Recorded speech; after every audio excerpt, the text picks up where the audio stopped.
Funding for The War, Soldados has been provided by the members of KTEH. My mother said, "My son, no me gusta que te vayas. You're my oldest son. But what can I do? You already made up your mind." When they got the paper, I told my mother, "Fírmele aquí, means sign here." "And what's this for?" "Mom, just sign it." "Dad, no. A mí no me digas que firme. I'm not going to sign." "Yes, you are, Dad.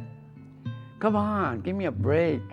I'm going to be a soldado, man. I'm going to go out there and I'm going to do the best I can." "But mijo," he says, "you're a farmer." "Oh, no, I'm not. I'm going to be a soldier."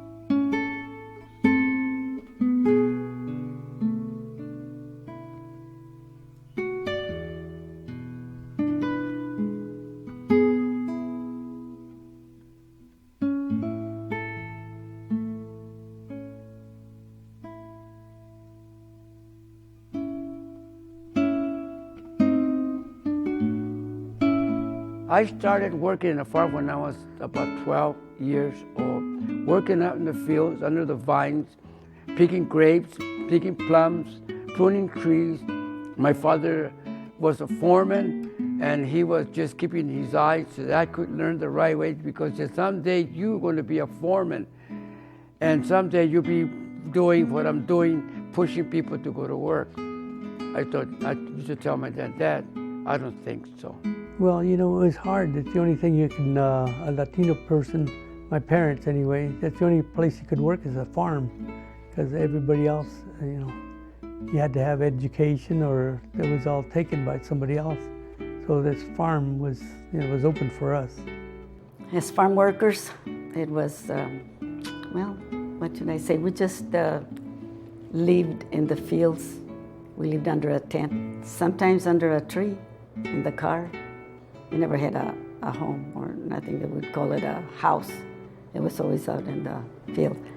And in Fresno, in one side of our living area was the cows and the horses in the corral, and we were in the next area.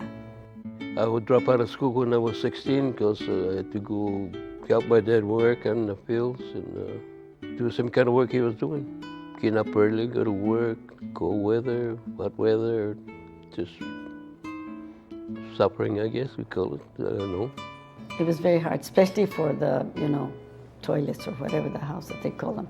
There was nowhere you could go back of the bushes, back of a car, or everybody would cover everybody so they wouldn't see you.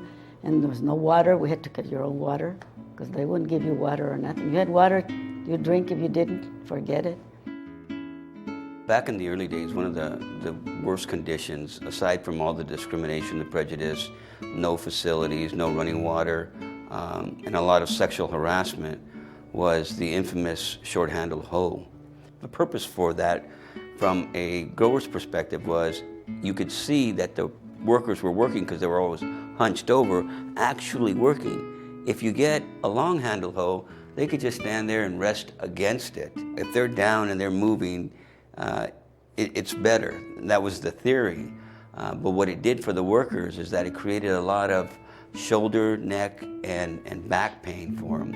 And it was for many, many years that was the standard. It looks easy, but it's hard work. You can hardly get up the next morning. At first, you couldn't get a job in the packing sheds. They didn't hire no Latinos then. Actually, that's what it was. Prejudice. Discrimination, because we were Mexicans, we were farmers, we were people that we didn't need education. We were going to be farmers all our lives. Those people we worked for were slave drivers. They didn't treat us like good farm workers. They treated us like we were nobody. And my father used to say, that's not right. We didn't know what to do in those days, really, because we were all, I don't know, we didn't know too much what to do about, when there were discrimination. We just didn't like it, and we would get mad about it. Caesar would say, somebody has to do something about this, about the farm workers. Said it's not fair the way they treat farm workers, the way they treat us. They had us kids. We were not even in school. I can't remember what it was, a holiday, or it was, I cannot recall that year. But I can remember that the foreman came around and said, you guys better hurry up and put more cotton in those days because the war just started. And I said, what war? We didn't know. We didn't have a radio in the field. I didn't even know where Pearl Harbor was. We were putting the vineyards and the boss comes around and he says, they have just bombed Pearl Harbor. So we kept on working, we didn't know nothing about it. Until later on, we heard over the radio, we got the news that Japanese had bombed Pearl Harbor. And then the Second World War has started. Oh, I was born in Sonora, Mexico. My parents and I migrated to the United States when I was knee-high to a grasshopper, little guy. Friends of my parents, they were saying, well, sent me back to Mexico and I won't get drafted. But heck, I was raised here and, grew up here. So I wanted to do my part, I got drafted and went into service. In fact, there was 3 of us that went out at the same time. One was Eddie Pacheco and then Jesse Santana and myself. We used to play Army and all that around the house and had made wooden rifles, and we had a lot of fun with young kids. And then pretty soon got drafted and used real rifles, and it's no fun no more. In a case like that, you're worried you're going to go in the service, go in the military, and become a soldier. You don't know whether God will bring you back or not. That's the worst thing that happens to you when you're called. Caesar got called from the Army, but he said, I'm not going to no Army, I'm going to volunteer to the Navy. We felt sad in a way because we didn't know, what was going to go on. He had never been, and he was going to go away so far, where he'd never been away from California. And my mom really took it hard because she thought, oh, my son's going to get killed and all of these things. In those days, you had a serviceman, you had a flag in your window. Everybody had those flags. We got one that said U.S. Navy, one star. And we're proud to display it because we had a brother in the Navy. Because Caesar said, I want to enlist and I want to defend our country, the family was just extremely proud. Here he was, the oldest boy in the family, or the oldest man, and he was going out there knowing that his family needed him to work. He still believed, I need to go for the bigger picture, the bigger cause, the greater cause, which was our country. My mother said, my son, no me gusta que te vayas. You're my oldest son. But what can I do? You already made up your mind. When they got the paper, I told my mother, fírmele aquí, means sign here. And what's this for? Mom, just sign it. Dad, no. A mí no me digas que firme. I'm not going to sign. Yes, you are, Dad. Come on, give me a break. I'm going to be a soldado, man. I'm going to go out there and I'm going to do the best I can. But mijo, he says, you're a farmer. Oh, no, I'm not. I'm going to be a soldier.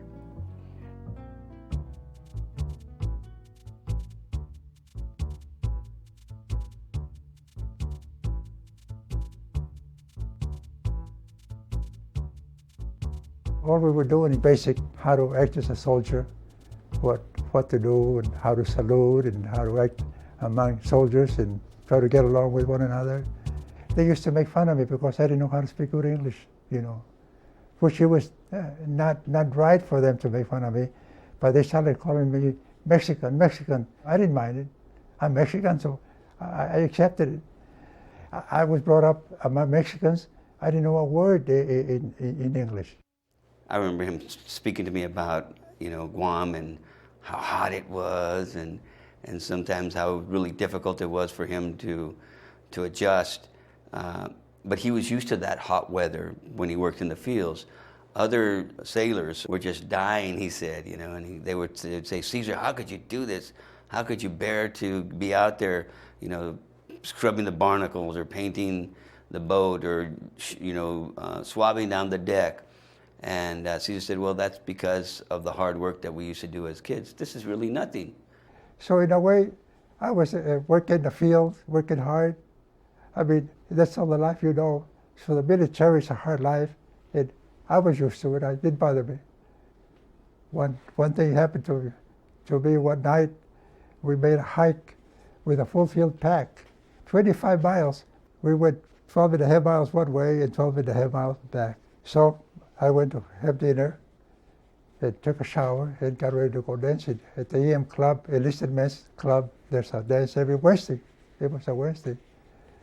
So the guys out there in bed, all the kids in bed, the white kids in bed, they get blister in their feet, And they see me getting ready, putting my class A uniform. So they say, hey, Mexican, where you going, man? I'm going dancing. Oh, you're crazy, They were sore as hell, and I wasn't sore, I was ready to go dancing,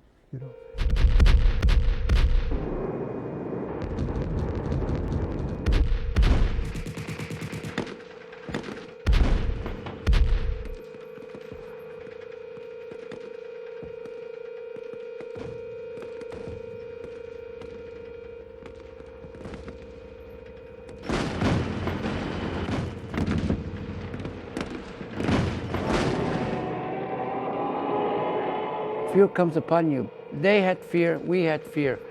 They were afraid of us, and we were afraid of them. So it worked both ways, but it was something that you can really explain it because you had to be there to feel like we felt. We felt sorry, and yet we have anger. See, I was being a loving, kind person.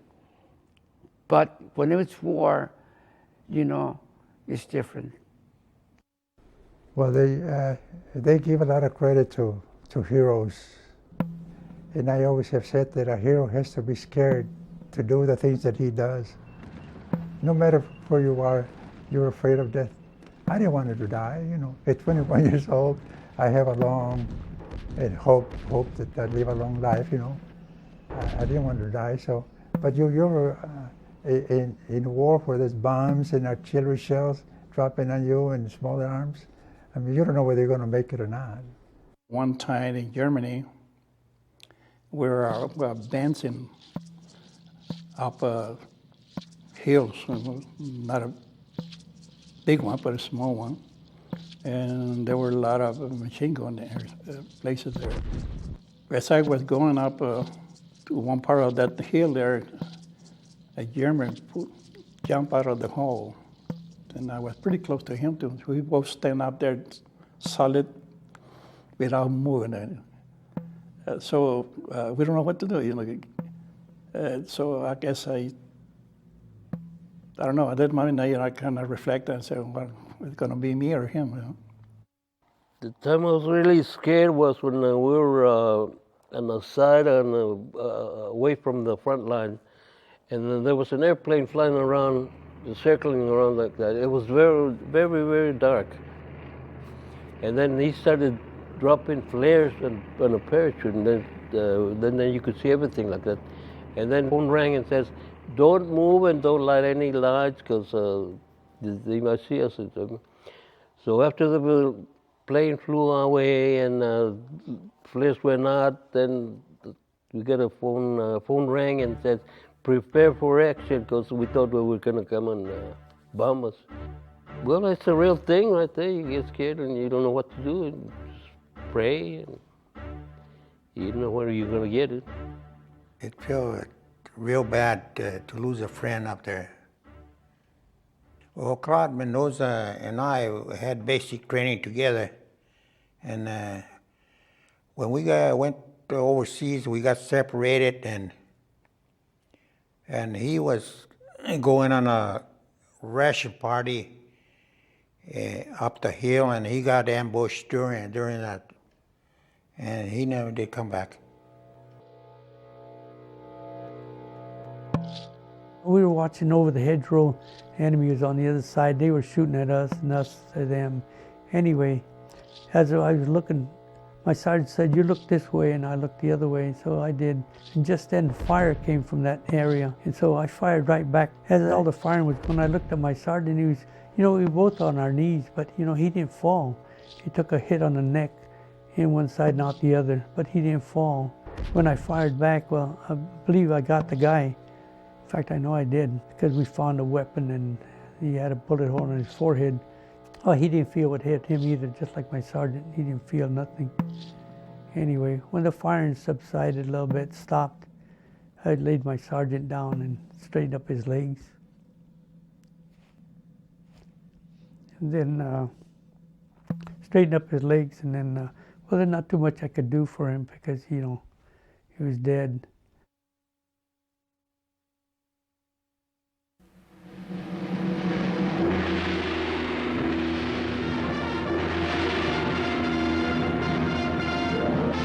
A lot of commotion, people hollering, French people, "La guerre finie, la guerre finie," really something. What the heck they're talking about? And then they said the war had ended. Boy, that was really something. I thank God that the war was over. Everybody went out, get drunk and dancing and kissing the girls and all that. There was no time for me to celebrate. I didn't believe in that. To me, it was a time to go to church and pray. I guess because I'm Catholic, I don't know. But that was my belief. So I went home and I prayed and thank God that the war was over. Because when you're over there, you're under fire, remember who is your loved ones. Who is the people? Who is the people that loves you? Who is the people that care for you? Who is the people that raised you, make a man out of you? Well, my mama and my daddy. I experienced a lot when I was in the service. And I promised my mom, I told her, when I come back, you're not going to see this viejo Pedro, old Pedro. You're going to see a new Pedro coming back. She used to call me Pedro. And she says, "Qué bueno que cambiaste. Oh, I'm so glad you changed." I did change a lot. Was more obedient, more lovable. Because that's those things that I'm not allowed to talk about it. But I saw that where I was in Japan, especially in the Philippines, how much love they have for their parents. A lot of love. And I learned that. You get your little more education, a little out in the world, see how the world is. You can see people in different countries, how they, they're struggling too. They struggle too, and especially during war. And I think I grew up, became a man. I tried to be a better person when I came back. Because when you're young, you're kind of a little crazy, and so I try to settle down. When I got back, my father tells me, "I want you to come back, and I want you to start working again. We're going to give you a crew." They did, but I didn't like it. I didn't like when he started. We had another foreman, and we had another general foreman. He started pushing the people hard. Very hard. They didn't treat us pleasant. Like I could say, "Oh yeah, it was a blessing working here." No, it was hard. I told my father, "I'm going to go find me a better life." "But you're going to leave the farm?" "Yes, Dad." "This is not for me, Dad. I went to the United States Army, I did my duty, I'm back, I'm going to make something out of myself." So I came north. That's when they start on San Jose talking about Chavez. A lot of reasons why the veterans, once they went to war and or served in the military, if they were farm workers, during that time, their exposure of the military and seeing generally more than just the small area that they were exposed to, that environment of the fields, gave them a new light, a new vision. They were also trained to think better, and they were trained to do something more than just go back to the fields. Caesar came back only because he needed to get money, but still saw the injustice and used that worldly exposure to begin his quest to start the United Farm Workers and the National Farm Workers Association. Finally, there's someone that's doing something for the farmers. 1960.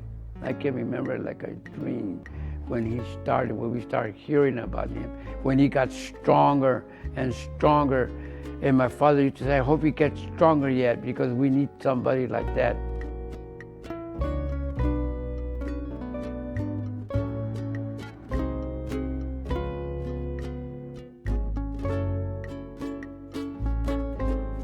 We will not accept any contract until those growers who are growing Johnson's and damage suits against the ILWU drop their demands. I know Cesar Chavez because, when we first started in March, he come up in Castroville one time. It was one area where he made a big demonstration. We have a lot of communication between him and us, and my wife and us, because we used to attend a lot of meetings. I got a friend over here in Soledad that he, with the help of Chavez and himself, they changed that small little hole that they used to use before, where people get hurt from the back, to one of the long handle. Cesar Chavez did help.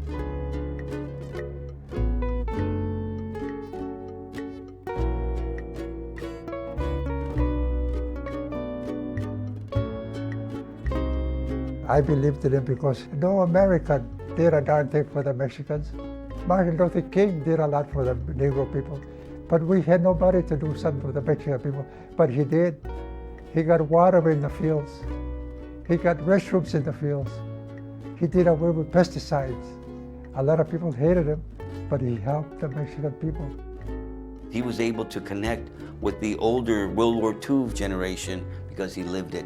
But he was also able to deal with and understand the younger generation's activism. I think that's where Cesar made a lot of his impact. His legacy is the Si Se Puede legacy. Yes, you can. Yes, we can.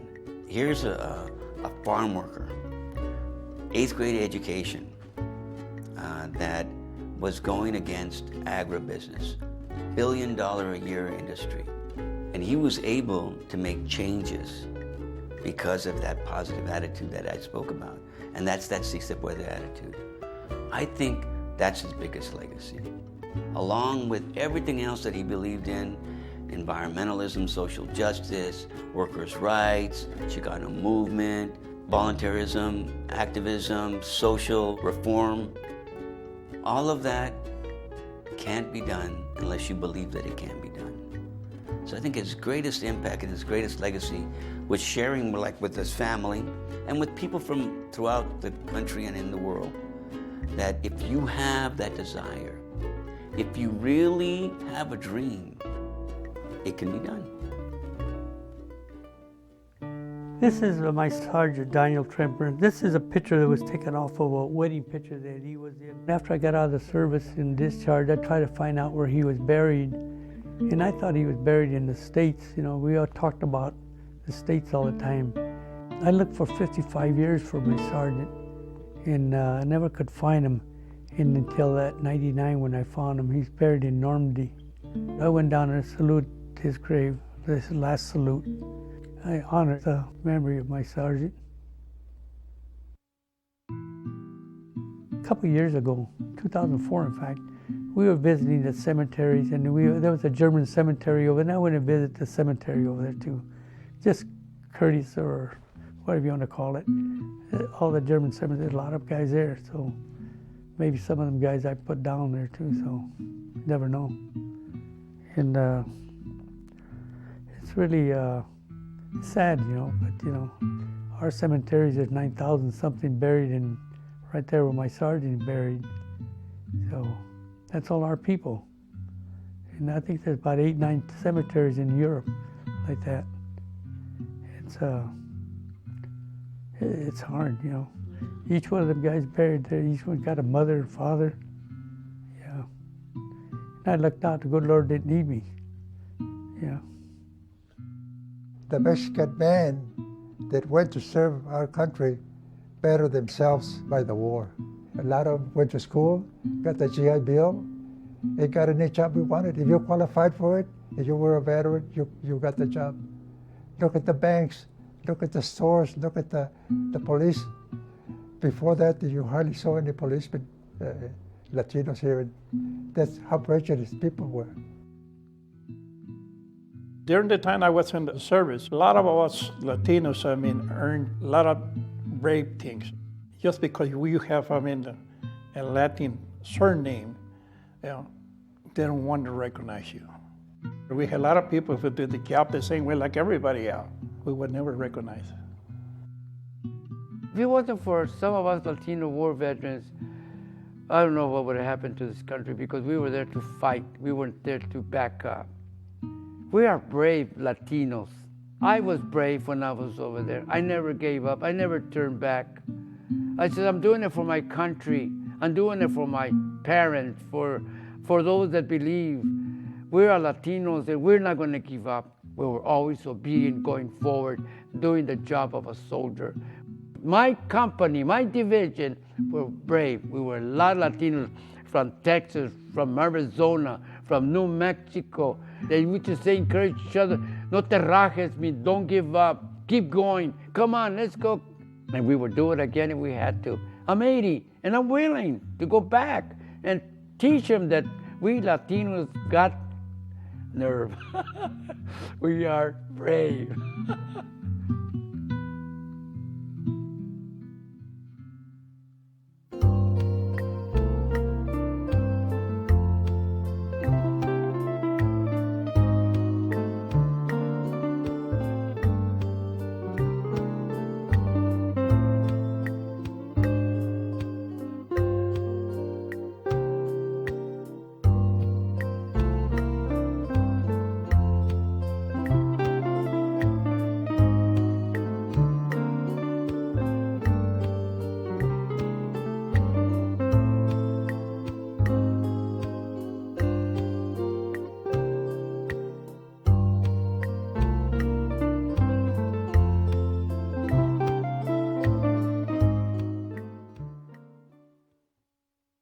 A KTEH production.